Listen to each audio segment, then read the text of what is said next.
Welcome everyone to the Nikhil Hogan Show. My guest today is the great Professor Ludwig Holtmeier, who is a music theorist, musicologist, pianist, and the president of the Hochschule for Musik Freiburg. Professor Holtmeier, it's a real thrill to have you on the program. Thank you, Nikhil. It's a pleasure to be with you. Now, let me get a bit of your background. Could you describe your musical education and training? What was your path that led you to where you are today? Well, I was starting as playing piano and coming from a music-loving family. I grew up in Bielefeld, was in Westphalia, not too far away from Hanover, if you get an idea where it's located. So I was playing piano in a very young age, and I'm playing clarinet too. And well, I was then, as I proved to be apparently quite gifted and quite eager to progress in this instrument, I then became what we called a young student. A very young student at the age of 15. I was then in the Musikakademie in Detmold and came studying there, doing my piano. And then afterwards, well, what I had to do after school, after I did my gymnasium, as we say, if we do matura, I had to do my military service, well, really, which I did as a clarinetist in a band, which was quite it was Air Force band, which was quite haute volée. So we traveled quite a lot, which was and it was fantastic. I had a room for myself at that time, just a single room. It was incredible because we were these, as you know, it was the upper grades, so there was even a cleaning woman. I mean, it's incredible. We had. And I had the possibility to continue my studies in Detmold at the time. Well, and afterwards, after a year in Detmold, I really had a feeling I had to move away, and I was always looking very much to get into the direction of the French-speaking countries, because I have to say that I come from my mother's side. I come from an Alsatian background. I mean, my grandmother was born in Hagenau, so there was always. My mother was a French teacher, of course. So so I went to Geneva, where I found perhaps one of the two most important teachers of my life, Edoardo Vercelli, who was, you may know, one of the really great Argentinian pianist who taught me that kind of scaramuzza technique, which I did not know before. And that was an important thing. When I stopped my piano studies, I did what they call the soloist examination, the virtuosité, in Geneva and later in Neuchâtel. And at the same time, I was already living with my future wife then in Freiburg. So I was then traveling from Geneva and still moved to Freiburg at a certain time, where I began doing where I met my second grade teacher, which was Eckhard Kiem, who was a teacher of quite a lot of important music theory, German music theorists. I mean, he was the teacher of Johannes Menke too, as you may know. Can I actually jump in and ask you a quick question before we progress to your further education? Did you have a typical classical training, a very normal one in the 20th century? I wanted to ask you, did you ever improvise as a youngster? Yeah, I did. I did my improvisation, and I did quite a lot of, quite different kind, which was more a classical kind in composition too. But certainly I never had that kind of improvisation, that we do with our students today. I was far away, even from the training at a time, from the music theory training. It was completely different. The only difference were the organ players, but I did not have at that time contact with those musicians. I wanted to ask if you also have perfect or absolute pitch. No absolute pitch. No perfect, but I tried to train him from the beginning. Would you also learn music theory and counterpoint as a young musician? Yes, I did, in a quite very strict German way at that time. That means the Fuchs, the species, but in a very strict sense, very early, far away from, and very strong, as you know, this very strong tradition of Riemannian, or we should say Grabner, German functional theory. And I interrupted you. Sorry, you continued on when you moved to Freiburg. I met then Eckhart came, and I did my studies there. After I had the concert exam in the Virtuosité, I just did there my studies of musicology, of German literature, of history at the university, musicology too. And of course, the most important, I think, studies then after my instrumental studies were music theory with Eckhart Kuehn.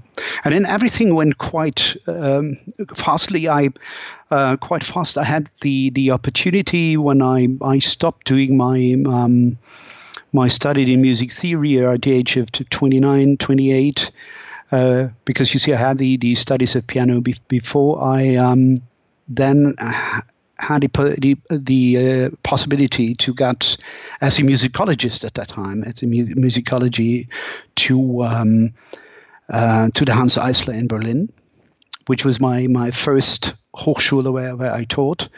The reason was perhaps that in 1997 came one of the perhaps most important events in my life, because we founded the journal Musik und Ästhetik with Clyde Cotta, which in some sense made me quite well known overnight. And I have to say, I mean, from that moment on, I really was invited to every position I was postulating for.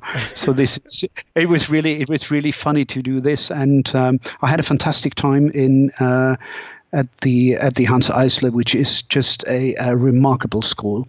You have to say, I met quite a lot of fantastic musicians. I had some interesting projects and festivals, Berlin School, the Berlin students of Schönberg with Pergamenschikow and others. So it was a great time, but I was there for, let's say, 2 years, and then I was nominated for a full professorship at the age of 33 then at the university, at the Hochschule in Dresden, where there was Clemens Kuhn, and where I had my first Hauptfachklasse, where I had my first class of music theorists, Felix Tiergarten and others, and which was really a great time. And I was there for 3 years, and after those 3 years, I went to Freiburg. Then I had a little stop back because I went for nearly 2 years to the Schola Cantorum in Basel, and then went back to Freiburg. You've been mentioned as an expert on Partimento. And when did you discover Partimento and the Italian traditions? Well, it was, I can really tell you when it was exactly. It was in 2003. At that time, just allow me to get a broader view on these things, because when I grew up in this very German tradition, it was very much centered on German functional theory, Riemannian theory, not in a new Riemannian sense, but in the very classical sense, which I thought was quite strict. I remembered, for example, a very typical situation with my teacher Eckhart Kuehn, and he showed me all these signs, and it was getting very complicated. And I said, I said to him, "Well, you see, Eckhart, the problem I do have is that the signs tell me this is very, very complicated. My ears tell me, well, this is very, very normal. This is just, let's say, it's just a pattern. It's a schemata that I hear." But there was really not a real sense of doing that kind of historical research. And I began doing this kind of research. I mean, it began with the 19th, 20th century. I was looking, where does this kind of German tradition come from? And that was, maybe you have seen this article on the development and functional theory in the Third Reich. I mean, of this background of well, I wouldn't say it's a Nazi theory, but to say to look at how that some of the very strict elements we kept at the moment, still kept them, have developed in the 30s, 40s at least, very much. And if you see, for example, that the Grabner Musiklehre has been developed at a certain moment, it was conceived at a kind of Reichsharmonielehre. So that means completely that should be regulated. That is certainly a point. Well, I must admit, if I look at this, what I have written at the time, which is now, let's say, nearly 20 years ago, I mean, I was certainly concentrating very much in my research on these questions, not seeing perhaps quite different tradition that was still vivid. But let's say not in quite a lot of the official training. It certainly was one part, but at least for us, I would say, when we were educated in the 80s and the 90s, it was still very relevant. How did you break away then from the Riemannian and this thought of very strict theories? Well, let's say that there might be something which is not only in the matter as itself, I mean, not only just in the topic, in the theory, in the method, because there's very much fascinating about the method too, you have to see, because it's a very developed system. It's very interesting. But what I did in my analysis of the music in the nationalism and the origins of what we did was that, for example, I was taking one of the most famous and most important publications of the 50s, 60s, even in the 70s and 80s. That means the books, the textbooks of Wilhelm Mahler, and for example, in East Germany, it was Paul Schenk. And what I did, I was taking the original publications of the 40s. And I was saying and I was in some sense reconstructing the background where they came from. I mean, with the old Hitler Jugendlieder that were into, which still took a part of it. And then I was only asking these things, not too much polemic. I tried to put not too much polemic into, but I was asking myself, what of these things are we really?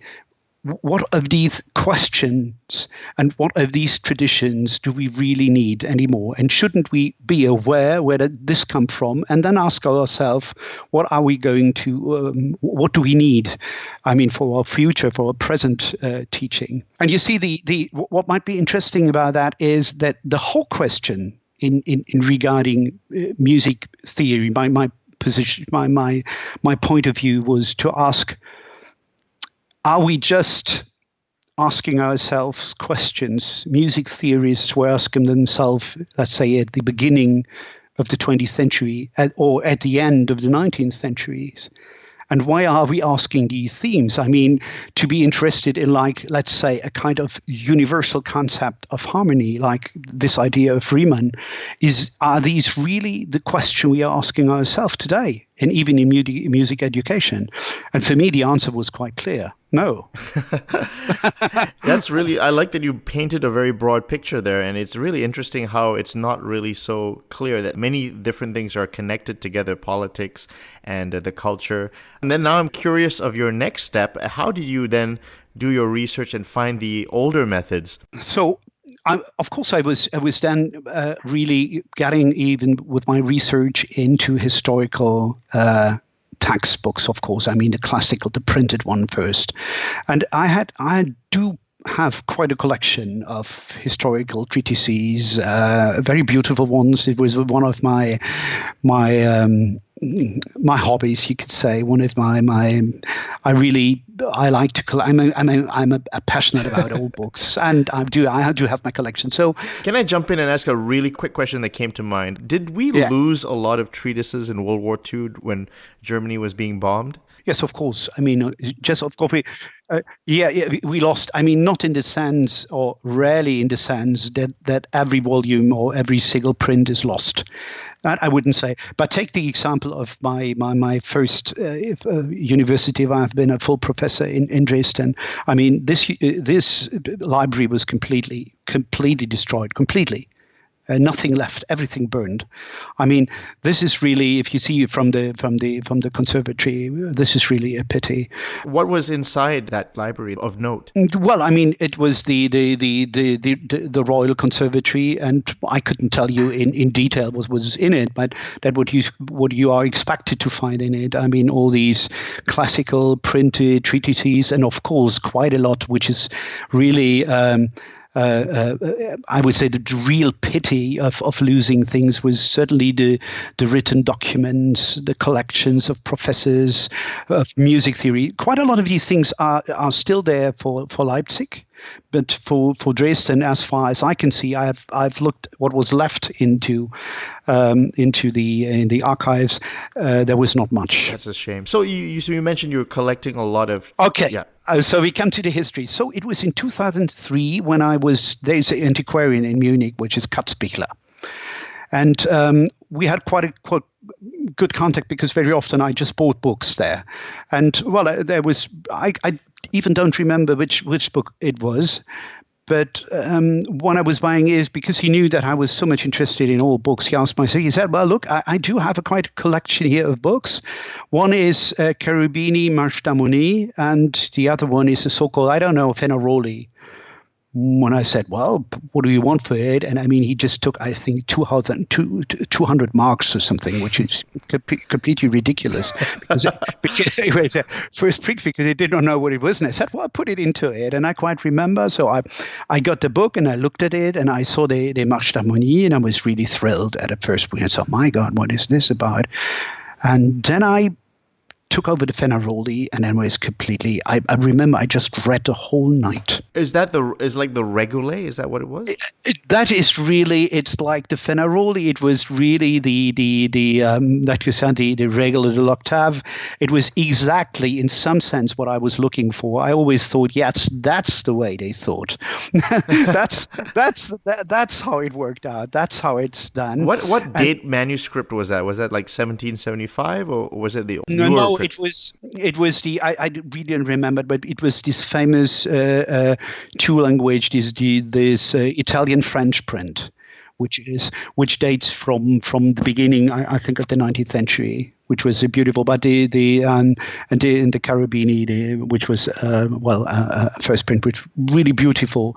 But it was I read through it, and I read it again and again, and at the first moment I really had the idea, well, this is a theory. This is a different kind of seeing harmony, of understanding. And I must say then, at the moment I changed university when I came to Freiburg, and I was offered to take over this music theory at the piano, which was a kind of, let's say, it was when I came changing there, this was something no one wanted to do. And really, music theory at the piano. Why didn't they want to teach that? It has the reputation of not really being theoretical, something which is, you're doing playing cadences and things with a theory, bad students having there and so on and so forth. But I thought, well, that's exactly what I need. It's exactly what I need for this kind of, and they were really thrilled, because when I came there from Dresden, they say, "Wow, you really want to do that?" I said, "Yes, I really like to do that," because that was the beginning. Then I was really doing it from 2005 on to do it in a completely different way. And then I had the first generation of students, and I quite remember when Felix Tiergarten was my student in Dresden, and I did not teach that way in Dresden. It was when I left Dresden, it was just the weeks before that I really discovered these treatises. I quite remember when I came to Freiburg, I really started with Partimento. Well, I have a question, Professor Holtmeier. Now, the Regole is not complete. How did you fill in the gaps of missing links in the rules? I quite remember when I did my first talk at the Society of the German Society of Music Theory in 2006, which was, I think, in Weimar. I hope I'm correct. When I was presenting these things, I quite remember a very, very good colleague of mine and a very bright colleague of mine who said, "Well, but what do you want, Ludwig? This is just thorough bass." And I said, no, for me, this is a kind of theory, because, it's a theory that has an idea of let's say, of génération, as the French would say. That means of the generation of chords. It has a theory of harmonic progression, and it has a notion of harmonic space.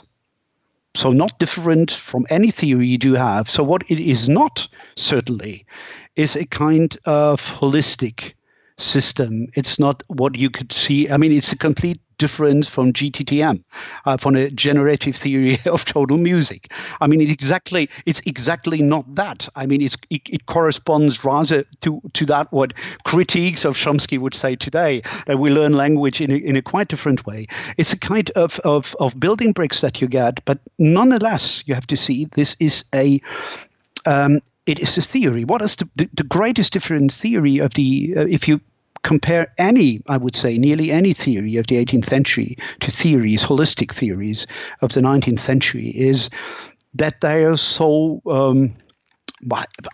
I put it popular, all over the place, that they are so completely not logical in a sense. For example, if you want to understand, I mean, that's what I say at the same time, for example, if you really want to understand one of the perhaps most complicated and difficult music theoretical text of the 18th century, the Code de Musique of Rameau, I mean, you really can, you're able to understand this kind of text if you understand that he's always shifting between the idea of chord in the sense of the trias harmonica.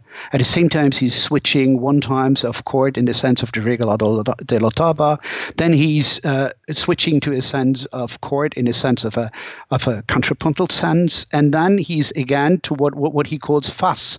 I mean, to the griff. That means to the haptic moment of the putting the hands into to the chord. I have written an article about these 3 or let's say 4 different kinds of understanding chords in the 18th century. And what's so difficult... Now you mentioned Rameau, and that is a great step. Now that's interesting because you wrote a book called Rameau's Long Shadow, Studies on German Music Theory of the 18th Century, and you released that in 2017. Let's talk about Jean-Philippe Rameau, a hugely influential music theorist. Do people, do they understand his theories correctly? Is he being misinterpreted? No, I think we all know that he was nearly never really understood. I mean, that was even in his times, even you could see that's what Thomas Christensen said in years ago in his really fundamental studies. He was never really understood. That's true. He was, at least, what is so funny about it, if you ask myself, of course, this is a very personal kind of evaluation, but at least if you see that mostly even in the French reception, he is misunderstood, and by quite a lot of reasons. But he was, I think, one of the most prolific and most educated readers of Rameau's theory, certainly was Marburg. And he was really someone who quite understood a lot of these things, but at least he was not sharing the ideals of Rameau. So the way he put Rameau into German reception, that's what my book is about, it's one part of what this book is about, was really had a certain, let's say, political, music theoretical function. So he was functionalizing Rameau for his own purposes, but his own theory was not really understood. But it's extremely difficult to understand. I mean, we still have to say. What are people getting wrong? So is there not a fundamental base in a chord? Well, there are some of the very well-known things that I think they're really they're really difficult. First of all, I would say people are very much concentrating on his first book, on Traité de l'harmonie. But you have to say that beginning even from the Nouveau Traité de l'harmonie, but at least beginning with the dissertation, the late or the major music theory of Rameau is quite different from his beginnings in the Traité de l'harmonie. Wow! And that certainly makes it quite difficult. That's perhaps one thing we have to see, and I think we can quite agree. Quite a lot of scholars agree, perhaps, on this. Then I would say one point of the reception, which is very different in the different countries, is that you can see that for the music theorists and the musicians of the time, the most important books of Rameau were books 3 and 4. I mean, all these books where he's really telling about the regola dell'ottava, about the la suite des septièmes. I mean, about these playing of let's say the practical part, the compositional, the practical part of his theory. But the German reception very much, and it's still true, I would say, for the French reception, is very much concentrating on book 1 and 2 about a generation. But there's a certain point in the Traité de l'harmonie and later on in later writings where Rameau really says, well, you see, these questions about the génération des accords, génération, etc., they are not really relevant for what we do in practical music. Oh my goodness! Does he really say that? Oh my he does. Wow. Well, but look, he comes from a music theoretical tradition, writing in books, well, like Salino, like others, where these parts are very much separated. I mean, you have to see this separation. So, for example, vous voyez, je remonte en français. I'm falling into French when I'm talking about. But look, if he's really going, for example, into the génération, in the generation of the sound, where does it come from? Where's our tonal system coming from, etc. He's talking about les sons fondamentaux, which is bringing up a generation. The only thing we all know, there's the tonic, and the tonic is creating the dominant and the subdominant, and then we have the scale, etc., etc. But this certainly is not what the marche fondamentale for the practical music is about. These are completely different things. And not only in reception, but in the whole music theory, this question of fifth progression, of what the cause of the generation are, these questions, I would say, these historical question of what people are dealing with in the first volume, they took over and they were brought in some sense into the practical into the practical part. But for Rameau, these things are quite separate. This is génération. This is règle de l'octave, counterpoint. This is les faces. We call la mécanique des doigts, the mechanic of the fingers. So the haptical part, which he is pro. But these are two different parts, and every part has, if you can see, a very explicit, a very special notion of chord. The haptic chord is different from the trias harmonica chord, which stems in some sense from the génération. Very different from the notion of chord in the regola dell'ottava. Very interesting. Now, let me ask you a question. How do you integrate Partimento theory into the modern day curriculum, like at the Hochschule for Musik Freiburg? Well, first of all, I mean, we just do a lot. I mean, it's not very difficult from what people do in Basel or in different places. I mean, we do have our exercises. If you do a Partimento course, you're very much learning with these things. I mean, an important part are playing the exercises of Förster for the first year, 2 year students. I mean, it's quite a time ago that I did these things. I will very often see that my students are very, very refining and working on these methods. But we do a lot of these improvisation exercises. I mean, introduction, regola dell'ottava, then doing a lot of the sequential models. I mean, schemata, etc., etc. So, I mean, I think not very different from what I do in Basel or in different places. What we did it for quite a time. I mean, it's not 20 years, but nearly 20 years. No, 50 years. And this is it based around Fenaroli, or do you use other teachers as well? Very much as other teachers, even going into late Romantic, taking from Louis Tuile, taking from Cornelius, taking from Forno. So we do really make Scarlatti. We make from this fantastic choice we have by a lot of work of a lot of fantastic scholars. This is really changing, and we're looking for the best exercises we can find, best in the sense of most pedagogically fit for the purpose. Do most of your students come to you knowing nothing about Partimento? Yeah, at the beginning, yes. It depends. Of course, nowadays you must see I changed to the management, but I would say in the last years where I took students, or I still take doctoral students, I mean, these are very well informed. And today, what you can realize, if you take master students, for example, and they come from Basel, they come from Bern, they come from different school, they know, of course.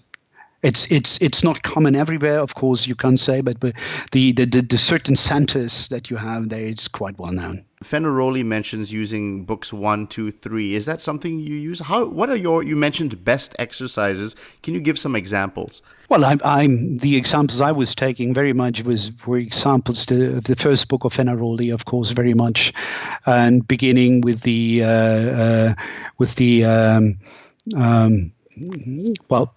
thorough bass without numbers.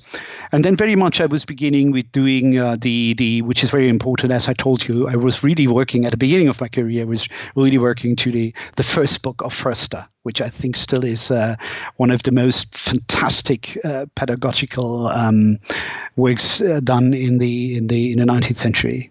I don't know if you know them. The beste Lage. I mean, where to learn how to. Tell me about them. Well, these were the exercises of Förster, which I think is perhaps for me one of the best examples of pure Viennese style. And what's so special about him is that he's putting in a very strict idea of the functionality of chords. At the same time, he's connecting this very much to what he calls the beste Lage. That means the best position. So what the upper voice has to do, what's question of voice leading, in this combination of chordal and harmonic organization in relation to the voice leading of the upper voice is what his whole work is about.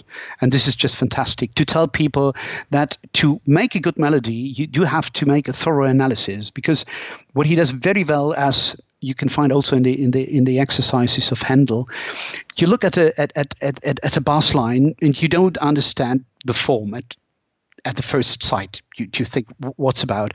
So what you're modeling, you're giving a structure to this bass line by a certain voice leading in the upper voice, and this is what this work is about. I mean, it's a fantastic introduction into, first of all, into the theory of Arabic numerals at one time, and at the same time of an introduction about relation of voice leading and harmonic progression and bass line. Are there things you don't teach at the university? Like, for instance, you were raised in a very strict Riemannian style.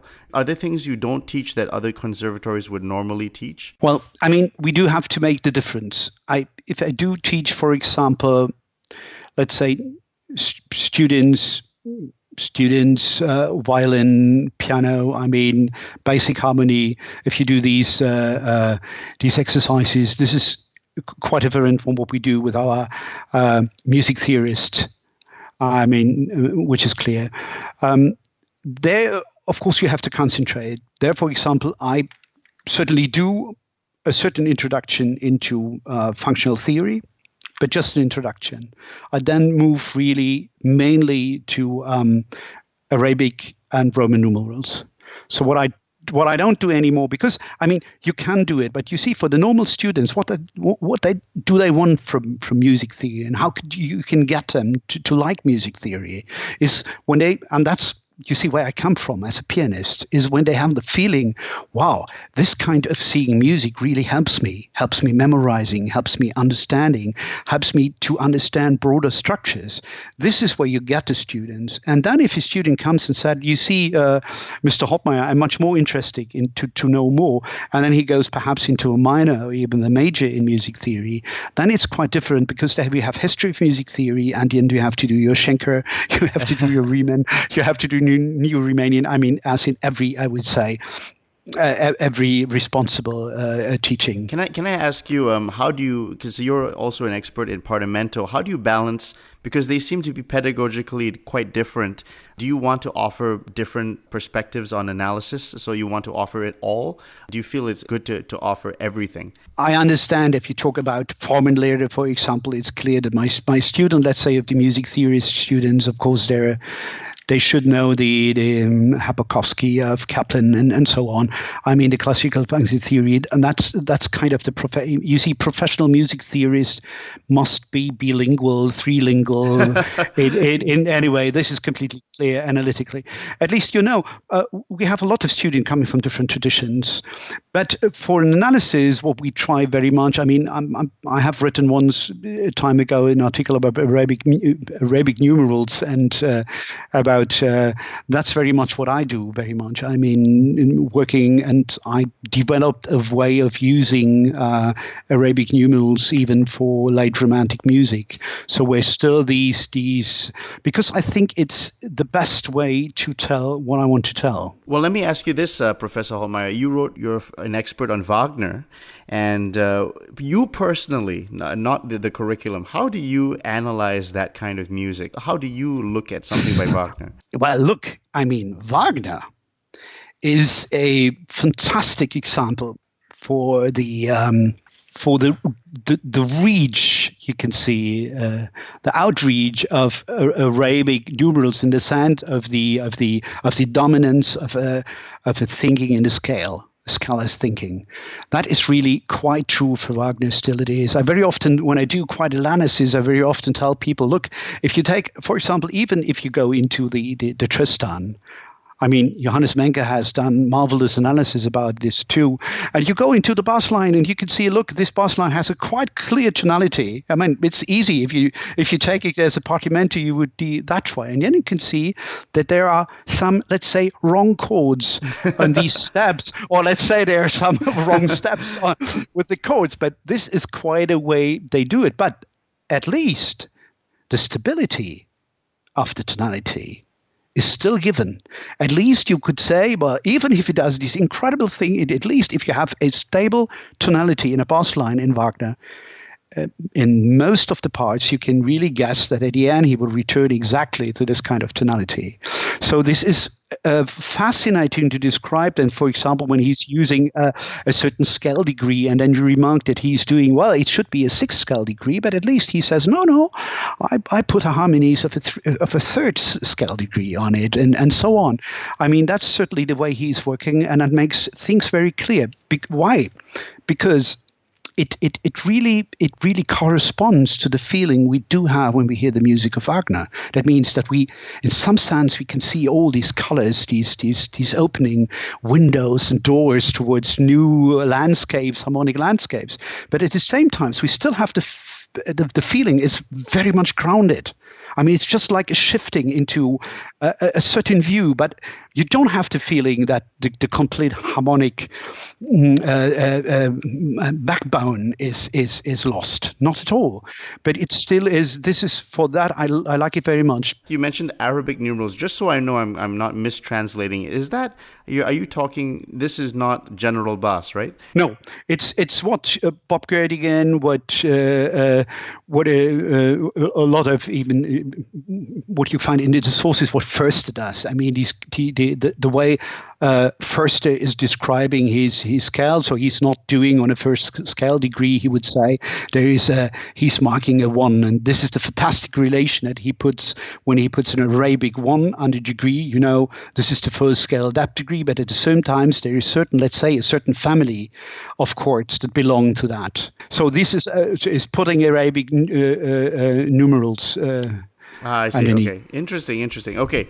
Since we're talking about different theories, what is your perspective of Riemann? Can you just tell me your perspective, what you think? You studied him very thoroughly, and now you're a very experienced professor. Are there things that are good, things that are bad?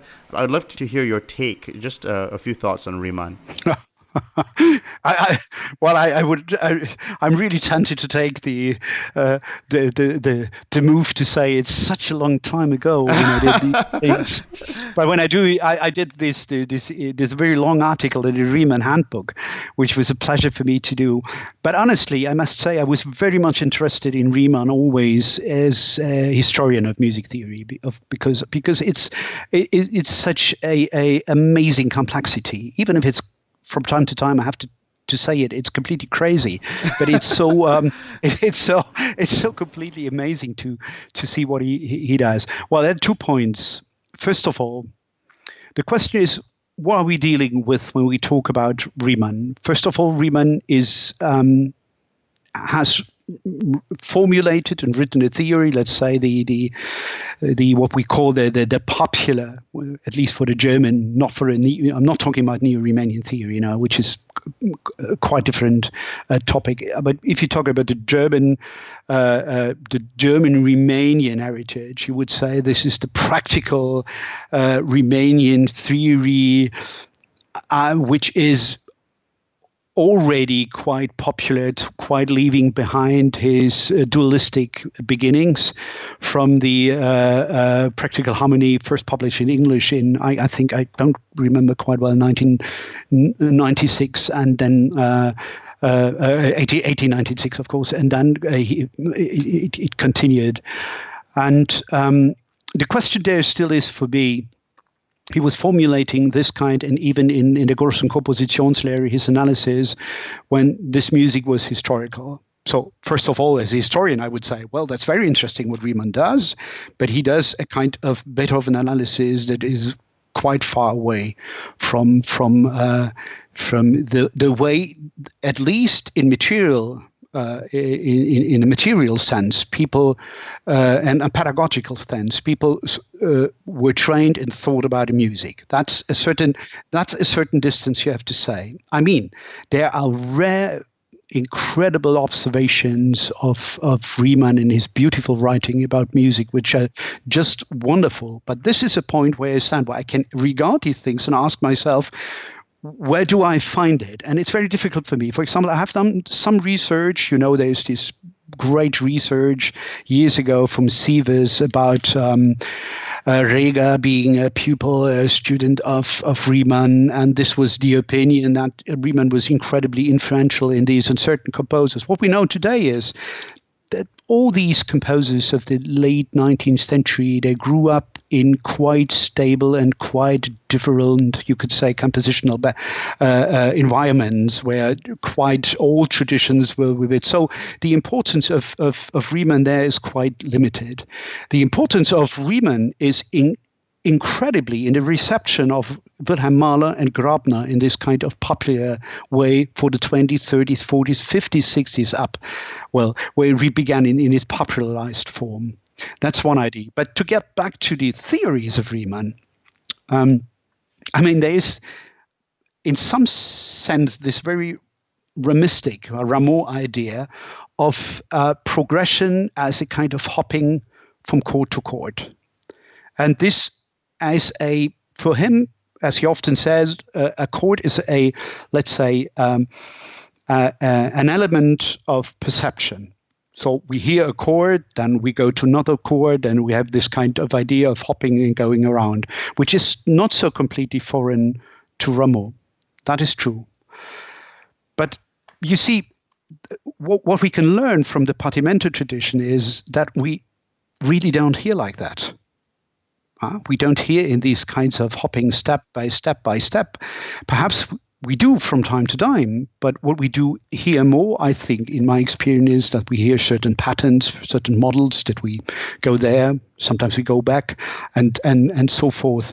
I mean, this idea of teaching which was quite dominant even in the thinking of putting harmonic exercises. So developing from chord to another, and if there is a gap between one, you really have to think, what's happening there? What's going on? And this certainly creates a certain way, not only of thinking, of musical thinking, but also an idea of, let's say, musical space. And I don't really think that this kind of space, and I won't say it's wrong. I just would say it's different. Not it's different, and it's certainly not true for all times. Right. Now, can you jump? What about Heinrich Schenker? Schenker is incredibly popular. What are your thoughts on Schenker? Well, I mean, I've written the long article in the MGG in the Musik in Geschichte und Gegenwart, which was a great pleasure for me, as not being a real Schenkerian, to do it from a historical point. I mean, Schenker, in some sense, of course, is amazing. What we have to say that he was certainly one of the most historical informed music theorists of his time, and he was certainly seeing quite a lot. I mean, concentration, as you call Philipp Emanuel Bach on on this treatise, and having really deep insights into historical sources. But he had very few sources. That we still have to see. And he was developing this, I would say, very much like Riemann, with asking questions which I would consider, and I really don't want to confront the Schenkerians, but I mean, as a historical informed music theorist, someone teaching in Freiburg and who taught at a Schola Cantorum, it's clear that the question Riemann was asking, the Urlinie, the question of the whole of a holistic, of a generative character of music, is someone who came from the 18th century, 18e, so completely far away, where I would say, well, it's very interesting what you do there, and some of the insights and at least some of the ways of graphic representation are really fantastic, and we take them over, of course, too. But the whole approach certainly is far away from my reading of the 18th century. Fenaroli mentions in his pedagogy that if you wanted to learn counterpoint, you should learn Partimento's book 1 to 3, and then you're ready for the written counterpoint course. How do you teach counterpoint? What's your perspective on how someone should learn counterpoint? The best way, in your opinion?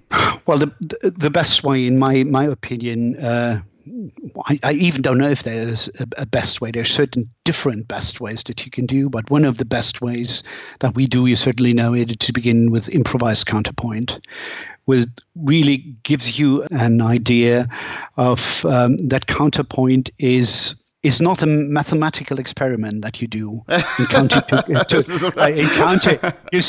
counting together voices, but it's placing, is listening to something, and at the same time that the counterpoint, which was, well, you see, when I grew up, it was very much in the ideology of the behind everything of Grabner's Der lineare Satz. And this idea of complete linearity.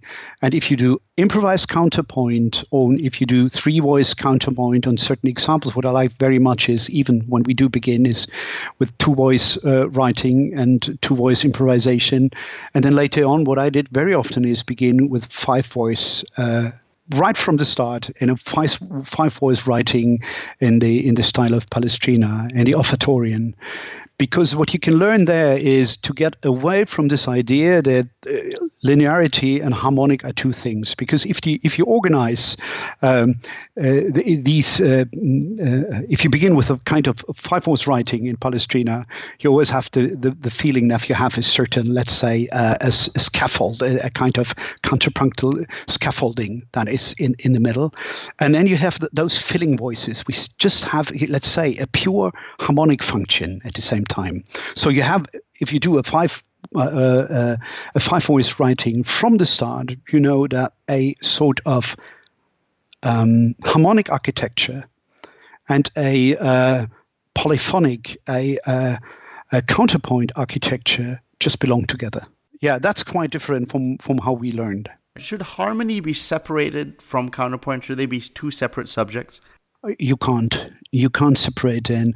At least if you, I mean, it's different. If you can't separate them in practice, but as disciplines, I do like to separate. We all do like to separate them, because you see, you have that has something to do with the institutional, with the institutions. If you do have, for example, 2 years of counterpoint, this is the moment where you can place the music of the 15th, of the 14th, of the 16th century, and it guarantees a certain place for this kind of music. So that's what I appreciate very much, because I think it's worth to learn this kind of music. It still is. So it's called counterpoint. But in this music, for example, what I do very much is writing a Burgundian chanson, and in this style, I mean, you have to deal with harmony from the start. You can't separate them in teaching, but perhaps as disciplines, it's not completely ridiculous to separate. You published a book on Handel, with solfeggi, Yes. bassi, and fugue. What are your thoughts on solfeggio? Do you have a preference for fixed do, movable do, or perhaps the 18th century hexachordal solfeggio?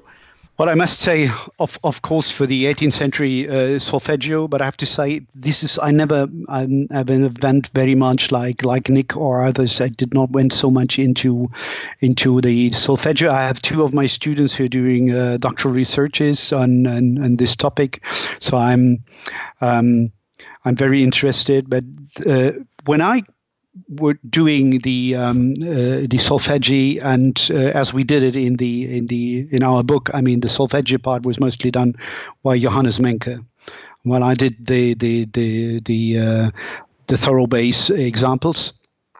And that was much more about the voice leading, about beste Lage, about the quality of intervals. So at least of a broader sense of voice leading, and at least what I think that it was the teaching school of, as we do it, as you can see when you have seen our book, it was at the same time also the kind of Formenlehre of the time, where you learn to work with forms and to give structures to the forms by the voice leading. Music schema is a modern concept, and I'm very curious. It's very popular now, thanks to Professor Heinichen. It wasn't a term, I guess, historically. So do you use music schema in your teaching also with Partimento? Well, I mean, the schemata theory is of course in the heart of the. I mean, what was not historical, I would say, are the names. Of course, I mean, at least, and I have done and certainly, as you know, we have different views about the names, how we should teach him. Not, and what if are you know the different my views? So, like the Cocenza and that those different types of names, the Prinner. Yes. Yeah, I mean, when you see, I was putting this in the introduction of my bass line examples. That, as you know, there's some names later on, like you can say the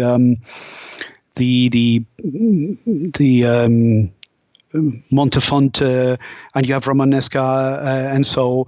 But all these modern notions, you have Romanesca for Bourdon, Carousel, as we call it, Passo Indietro, Leapfrog, Prinner, and so on.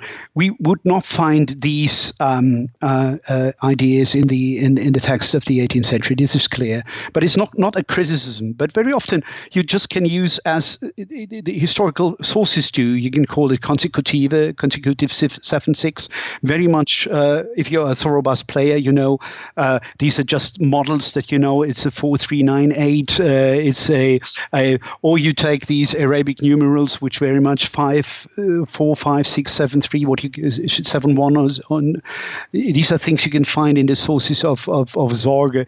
This is rather more what I use, but of course we use quite a lot of for different cadential models. We do have historical terms and so on. We do have some of them, and then at least you can describe them as quite a lot of my students or a lot of the colleagues from Basel describes it. You can see there's a step of a fourth and descent of a 3 and 4-3. This is very historical too. So there are historical descriptions, but we have these moderns. At least Robert is using quite a lot of these descriptions, but I think it's okay. It's completely clear from a psychological point of view. If you give these things names, it's easier to have them in mind.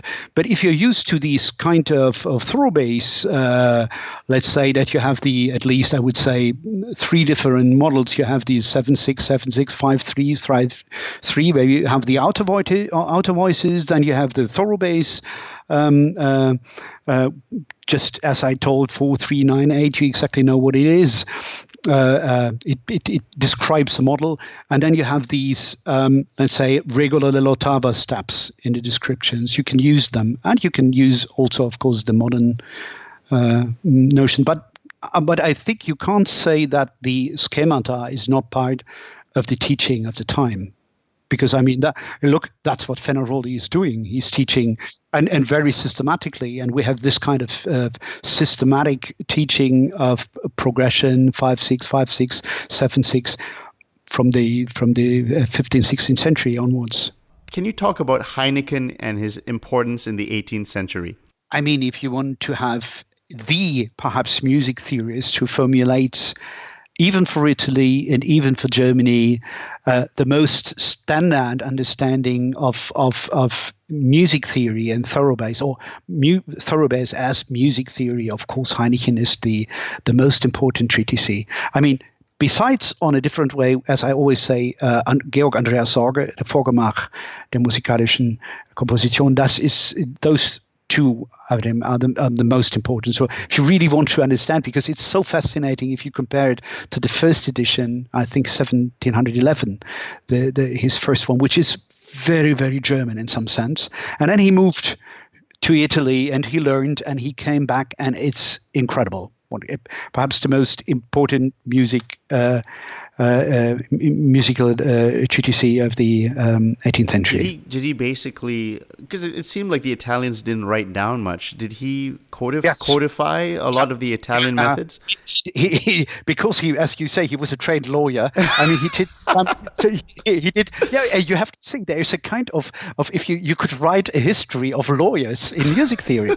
I mean, you have Heinichen, then you have, in some sense, you have Weber, Gottfried Weber, and even Adolf Bernhard Marx and Schenker and so on. I mean, and so what did he do as a lawyer? He went, and as a good German, he went down there in Italy and he wrote everything down. I mean, he was codifying it. He was doing these things. So he was putting it in. He was putting it into words. And I think this is of course, this is a fascinating. Didn't Bach use Heinichen's treatise? Yeah, he did. I mean, as you know, the research of Derek Remish, you know him, I think.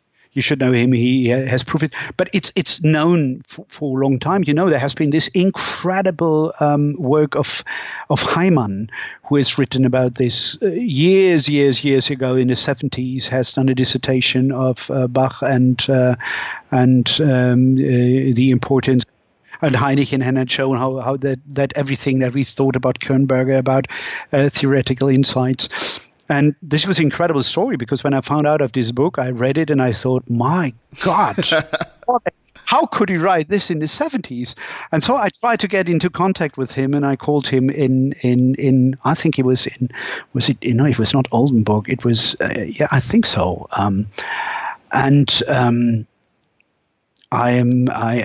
was in contact with him, and he said that it was at a time that Dahlhaus and Egebrech both told him that you can't do a career with that kind of research. So he changed to music pedagogy. And if you read this book, it's mind-blowing. It's really mind-blowing. Everything we do, quite a lot of these things are into it. It's amazing. It's really amazing. I mean, he in his book, he already said, well, you know, everything. If you really want to understand how they did, and even for Bach, even for the choral writing, just read Heinichen. That is amazing. That's fantastic. Okay, wow. It's so fantastic how the theory all just coalesces, and it's all quite unified, I guess, in the 18th century in some ways. Well, in some way it is absolutely true. In some way it is. I mean, and in some way it isn't. I mean, it is in some way that you can find a certain family of schemata, of a certain, let's say, a certain range of modeled and a certain range of harmonic, let's say, harmonic space. But what's so complicated is how these different levels of understanding, how they are developed in the different countries. You have this strong trios harmonica tradition in Germany. I mean, or in North Italy, you have this strong, let's say, full accompaniment in the French tradition. So you have this very developed idea of the haptic chord in the French tradition, which is much stronger than in others. And then you have this great tradition, even in Italy too, of the haptic, of adding notes. So the entrejeu, the playing together of these different levels. This is completely fascinating. And at least I think to understand that you have to move very often when you read treatises of the 18th century, suddenly he slips and you think, oh God, what the heck is he talking about? I don't understand a word. I mean, and then you realize he just switched on this level of talking about haptic chords. You see, he just swept on this level, but he didn't announce it. He wouldn't say, like in a good German 19th century treatise, he wouldn't say, well, you see, now I'm talking about, but he switches to it. And then suddenly Rameau is talking about the son fondamentaux, not about the marche, and so on. And to develop a certain feeling for this switching of levels, this is, I think, the core ability you have to, in my opinion, to read treatises of the 18th century. And fascinating is to see that the 19th century could see in this only inconsistency. This is for them theoretical inconsistency. But what I love so much about 18th century music theory is that it can really shift and switch from one level to another. And it's so, once you understand it, you love it so much. And you know why? Because the elder I get and the more experience you get, you can see that certain experience need different levels and different perspectives because you can't unify them into a kind.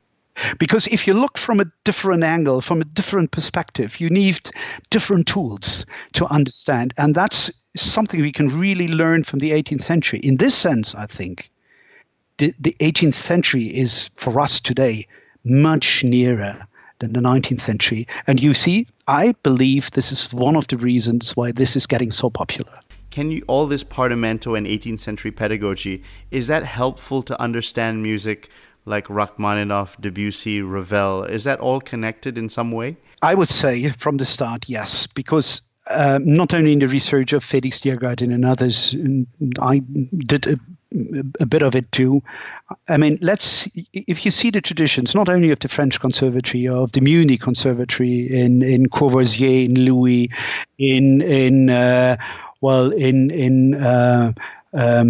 in Cornelius and so on, you can still see that this idea of teaching and thinking in partimenti and thinking in scales. Look, the way the Russian musicians, Rimsky-Korsakov, were taught. I mean, if we follow up, you will see in the next year there will come up a kind of perspective where you can see that these traditions, they will still vivid when perhaps the dominant new structures were already there. But I think for the professional teaching of musicians and composers, even for those Russian composers you named and others, was still relevant. I think so. Every year, new parents are getting piano lessons for their children, music lessons. What is your advice for a parent whose children are going to learn music from the very beginning, and you have such great experience in improvisation and a different way of looking, 18th century, Partimento? What advice can you give to parents who want to start music for their children? Well, exactly, to find a teacher who is implementing, who is introducing kind of improvisation and a kind of a traditional teaching. That means you can learn an easy piece of Johann Sebastian Bach, but you can show, look, this is that kind of model he's working with. Let's do an experiment. Let's take it as, and that's what I try to do with my son, to say, look what it's like. Can we do it in a different tone? Can we work with this? Do you have an idea to work with it? And just for the parents, if the kids are doing this, it's not because they're not practice. It's not practicing. They're doing exactly the thing they have to do if they really want to have an insightful music teaching. Well, I would really like to thank you, Professor Holtmeier, for being on the show and sharing your expertise with me and my audience. I hope we can continue this conversation another time. And before we end, if people are interested in your research and your teaching, how can they reach you, your university, and contact you, maybe your faculty, about this different style of learning music? Well, they can always go on the website of the Hochschule für Musik Freiburg. Well, I'm currently, of course, as a director, very much away from daily teaching, unfortunately, I have to say, but that's the job I do. But if they try to contact me via my office or even by my email that you can find on the website, I would be very glad. I hope to find some new interesting opinions, and hope very much you enjoyed this talk. Oh, I loved it, and it was fantastic. And I think it's wonderful, the work that you and your colleagues do, and I love the research that you do. You're a real pioneer, and I just really want to express my admiration for the work that you do. I wish you were on for 2 hours, but what can we do? Yeah, I'm sorry. Certainly, that's the déformation professionnelle. If you're in this position, you used to talk too much, but you asked so lovely questions. So I hope it was delightful. Well, Professor Holtmeier, thank you, and have a great day. You too. Thank you very much.